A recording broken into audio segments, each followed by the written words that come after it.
श्री राधे राधे। भक्तों, ब्रज की पवित्र भूमि और यहाँ के रजकण सभी जीवों के लिए भक्ति मार्ग के वरदान है। जो इस पवित्र रज को माथे से लगाता है, इस ब्रज भूमि श्री वृंदावन धाम, गोवर्धन, बरसाना, नंदगांव आदि को प्रभु की क्रीड़ा भूमि के रूप में देखता है,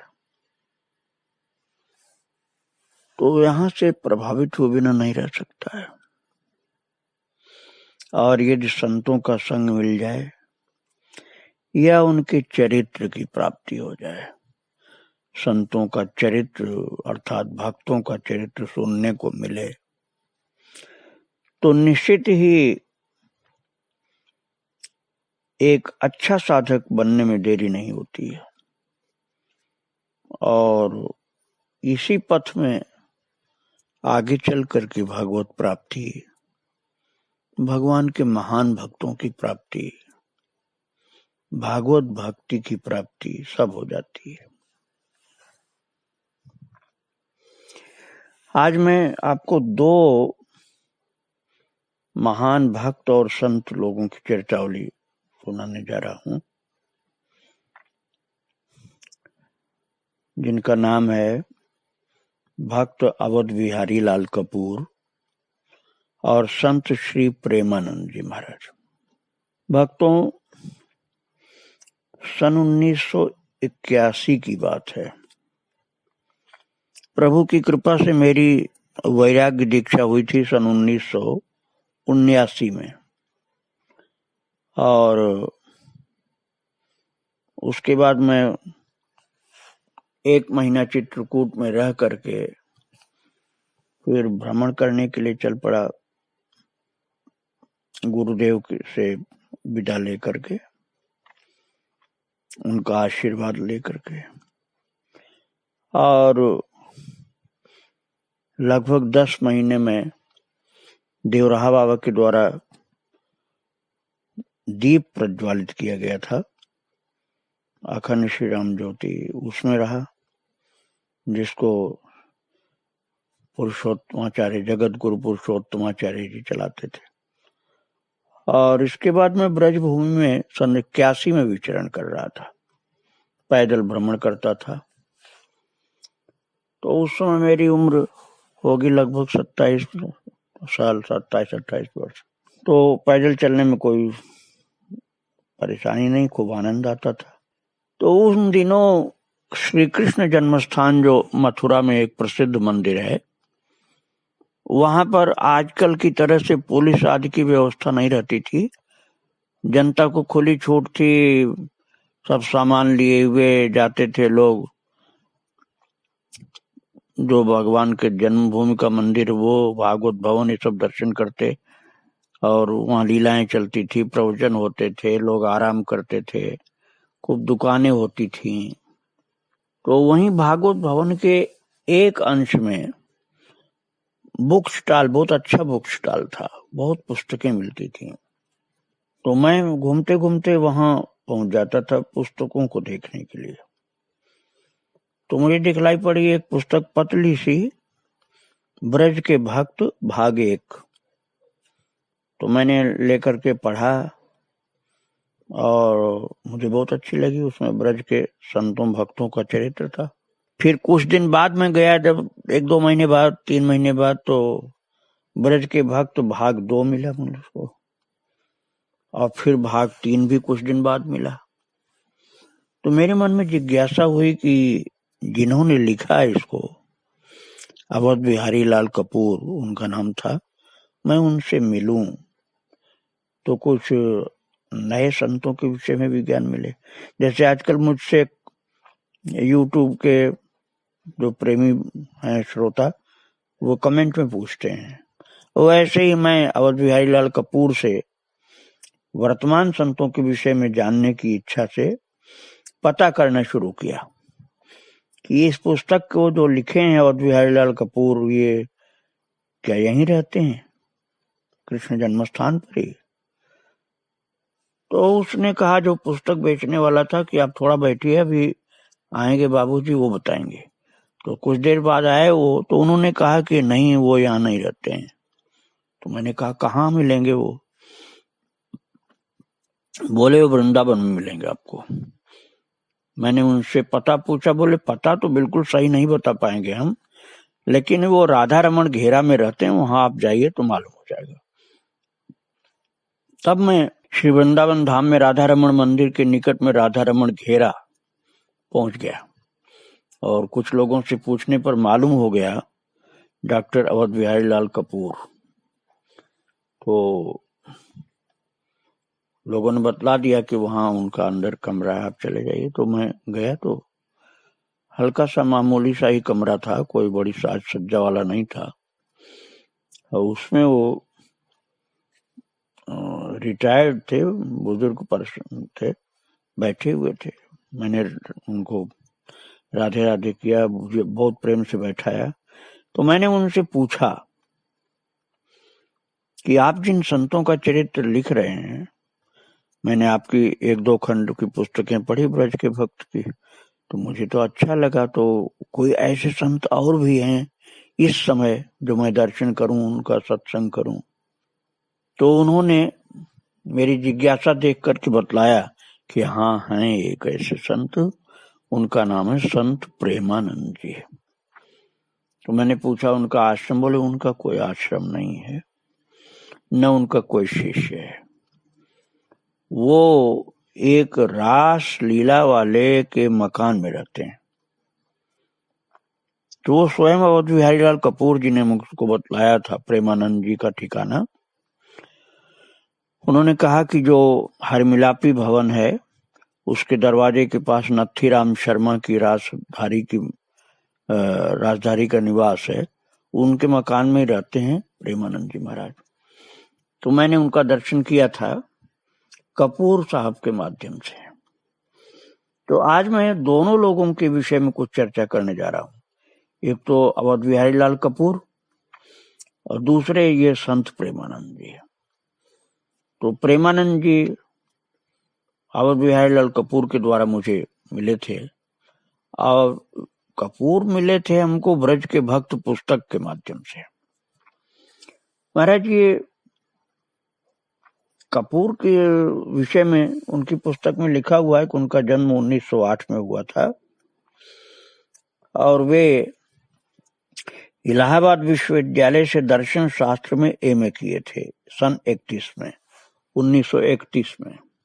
और इलाहाबाद विश्वविद्यालय में ही क्रमशः रिसर्च स्कॉलर और डीलिट स्कॉलर तथा इंडियन इंस्टीट्यूट ऑफ फिलॉसफी में रिसर्च फेलो रहने के पश्चात डॉक्टर ऑफ फिलॉसफी की डिग्री प्राप्त की सन 1938 में।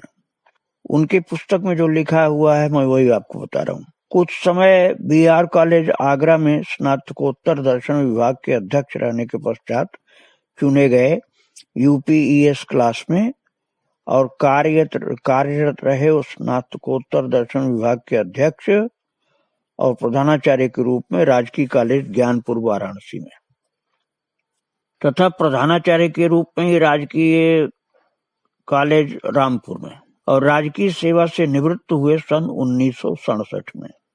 इस बीच दर्शन शास्त्र और मनोविज्ञान की पुस्तकों को भी लिखा उन्होंने, और सन 1967 में वो जुट गए भक्ति साहित्य के सृजन में, और भक्ति साहित्य के संबंध में बहुत सी पुस्तकें उन्होंने लिखी।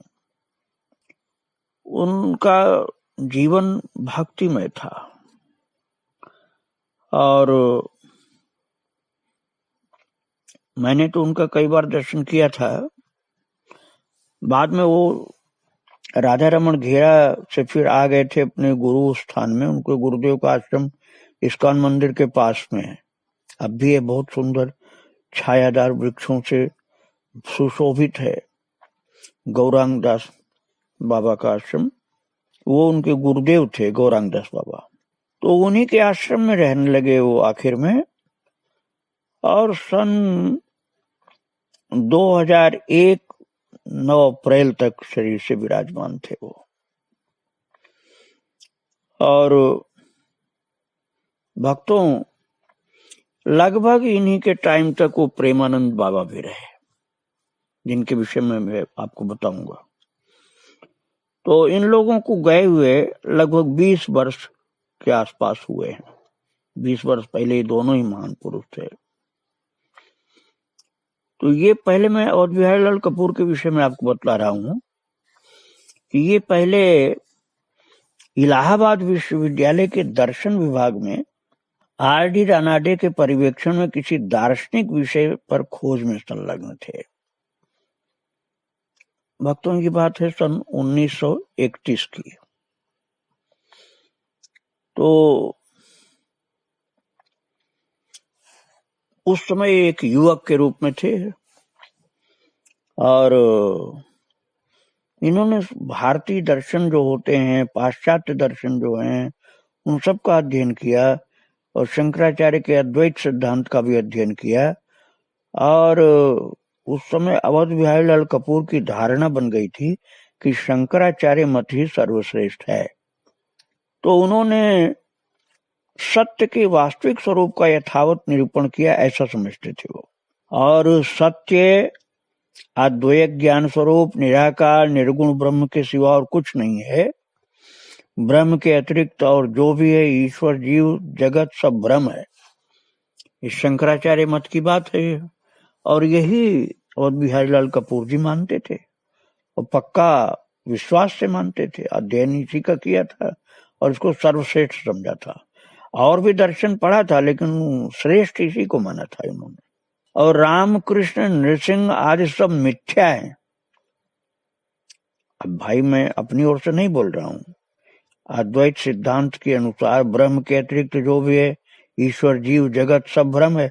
तो ब्रह्म के अतिरिक्त जो भी है, ईश्वर, जीव, जगत सब ब्रह्म है।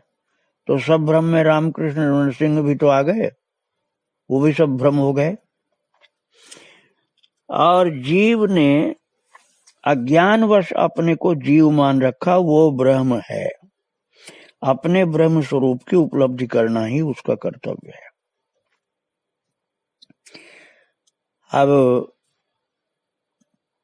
इसके बाद अवध बिहारी लाल कपूर के मन में ये बात बैठी हुई थी जो अभी मैं तक आपको सुना रहा था।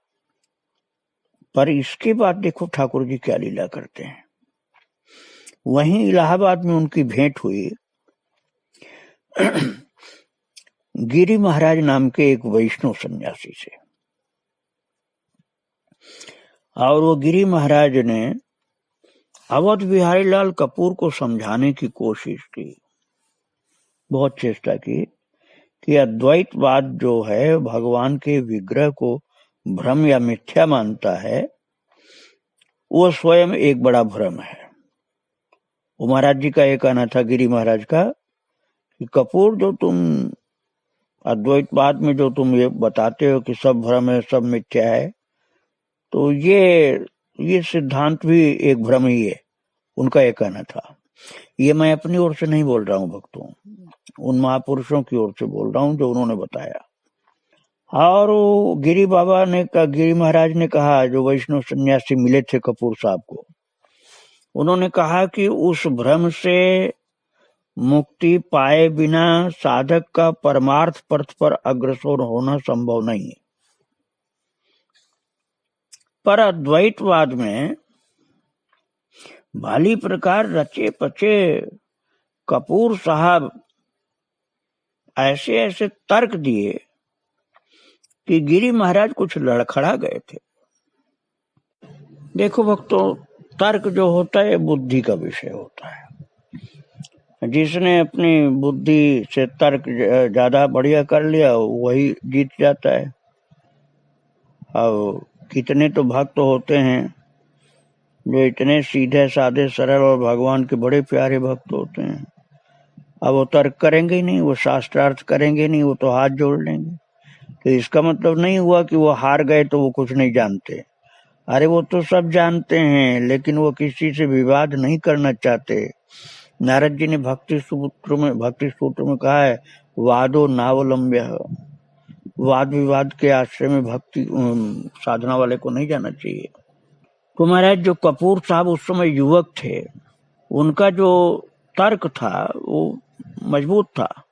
तो बाबा जो गिरी महाराज कुछ लड़खड़ा गए उसमें, तो उन्होंने, अब कपूर साहब को तो और थोड़ा अहंकार सा हुआ कि मैंने बाबा को हरा दिया, लेकिन बाबा ने कहा कि मैं तो आपका भ्रम दूर नहीं कर सका, पर यदि आप मेरे गुरु महाराज से भेंट करें तो वे अवश्य इस भ्रम जाल से आपको सदा के लिए मुक्त कर देंगे।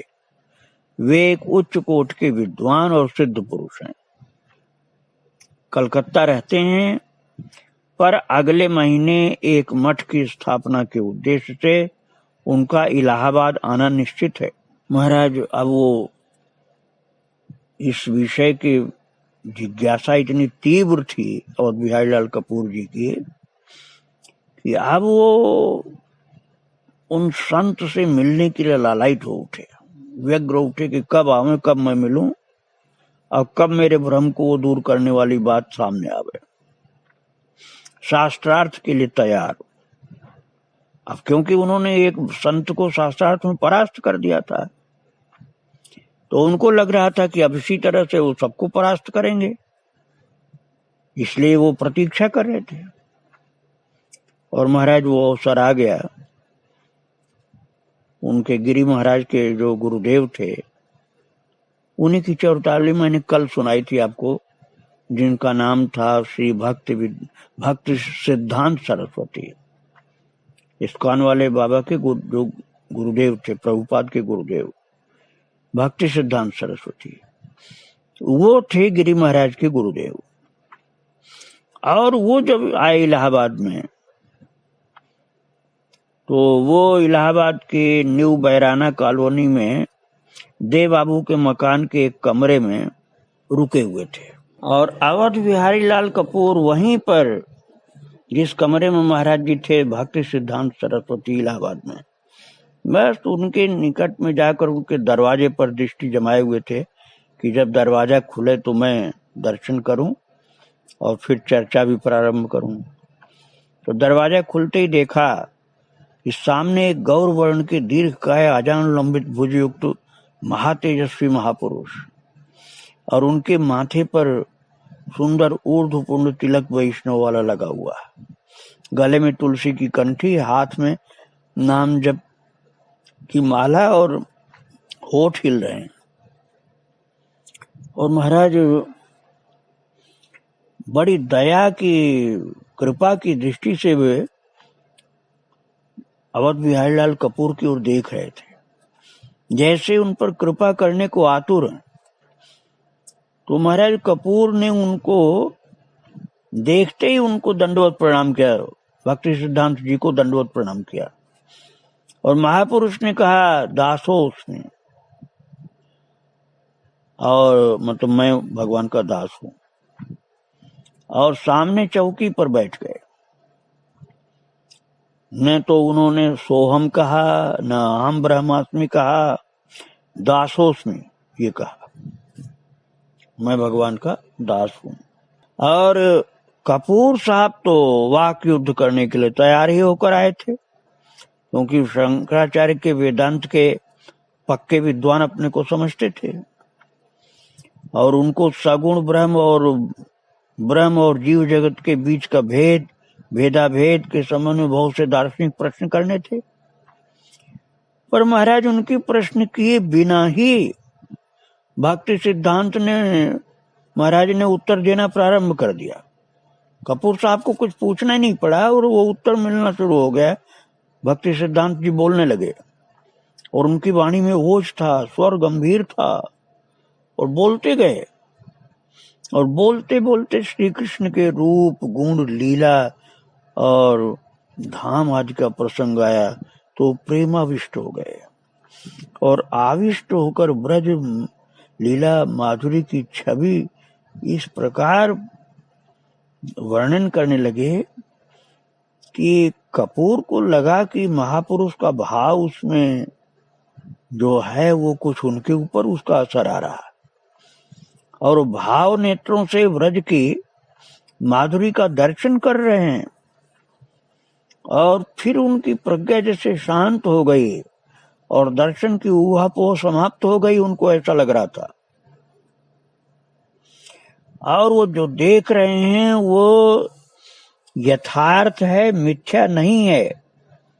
ऐसा उनको लगने लगा कि महापुरुष जो बोल रहे थे वो बाह्य संज्ञाहीन होकर के मंत्र मुग्ध से सुन रहे थे वो। और बोलते बोलते उनका आवेश इतना बढ़ गया कि वे सहसा उठ करके अपने कमरे में चले गए। और कपूर साहब तो अवाक, स्तंभित और सम्मोहित से बैठे चुप रह गए। और लौट करके जब अपने निवास पर आए तब जैसे उनको होश आया। वो सोचने लगे कि क्यों वो महापुरुष की बातें चुपचाप सुनते रहे। वो सोचने लगे कि उनको बोलना चाहिए था, उनको अपना द्वैत दर्शन की बात सुनाना चाहिए था, कुछ कहना चाहिए था। कितने प्रश्न थे जिन्हें उठाना चाहिए था, पर न जाने उस समय उससे क्या हो गया उनको कि वो कुछ पूछे ही नहीं। और जब महापुरुष की बात याद आती तो उनकी वाणी उनके कानों में गूंज उठती और ब्रज की मधुरिमा के चित्र उनके सामने आ जाते, जिन्हें महापुरुष ने उनके मानस पटल पर आंक दिया था। और उनकी बुद्धि पर पानी फिर जाता है और मन की उछल कूद समाप्त हो जाती है। तो भक्तों, ये अवध बिहारी लाल कपूर अपने घर तो आ गए थे, लेकिन रात भर इसी उधेड़ बुन में पड़े रहे कि उनकी बातें मैंने सब सुना, लेकिन मैंने कुछ बोला नहीं। मैं अब कल चलूंगा और कल चल करके फिर इस विषय में निर्णय लिया जाएगा। भक्तों, इन संतों का, भक्तों का आगे का चरित्र मैं कल आपको सुनाऊंगा। अभी यहीं पर इन लोगों को प्रणाम करके वाणी को विराम दे रहा हूँ। श्री राधे राधे, जय श्री राधे।